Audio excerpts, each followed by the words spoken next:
Today, we will talk about how to control erosion. Let's have a look at the details. Erosion occurs when the top layer of soil is swept away by natural or man-made forces, making it extremely difficult to grow any vegetation on the site. Erosion can turn once healthy, vibrant land into arid, lifeless terrain, and further cause landslides and mudslides. There are different ways to control erosions depending on the terrain and the severity of the erosion, including consulting a professional to treat the erosion yourself.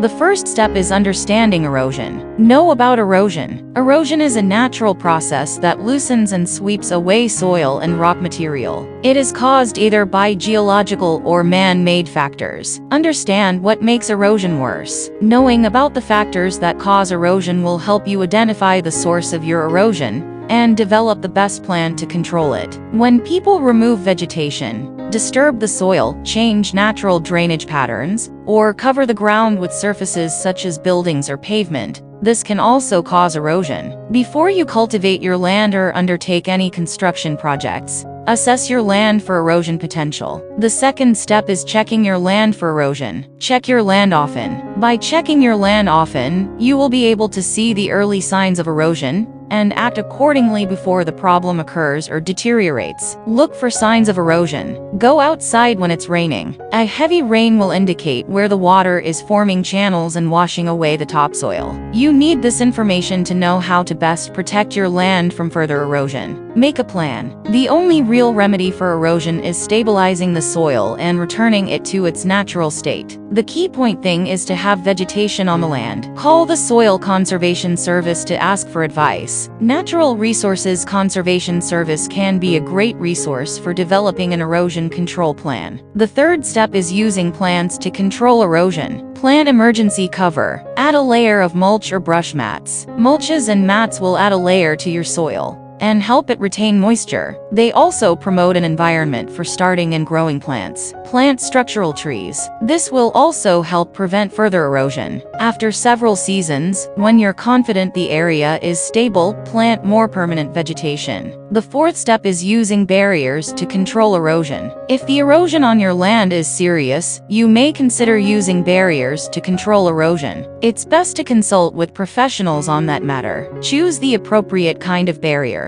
Physical barriers, such as vegetation or rock. Other types of barriers are dikes, dams, rock lining, sediment traps, and storm drain outlet protection. Use rubble or riprap. Rock lining, also called riprap, will protect channel or waterway banks from water flow that erodes it. Consider digging contour trenches. Reduce the flow of water into gullies. By reducing gullies, you'll not only control erosion, but also allow the surrounding vegetation to thrive. Build a check dam or dike to stabilize the soil or gully bottom. Grade the slopes on the sides of the gully. Monitor the progress of your work after bad weather. Check your work to make sure it is holding and not causing more erosion. And the fifth step is preventing erosion. Minimize land disturbance. The predominant technique agriculturists use for erosion control is the no-till method. This method, also known as conservation tillage, is farming practiced with a minimum amount of tilling. Consider contour farming. Contour farming is very commonly practiced on sloping land areas. This form of agriculture is effective at controlling erosion. Enrich the soil. Erosion control is not just about preventing the soil from getting washed or swept away. Using mulch and compost contributes to increasing the productivity of the soil and is also covered under erosion control. Thanks for watching this video. Please don't forget to like and subscribe to our channel if you like our videos.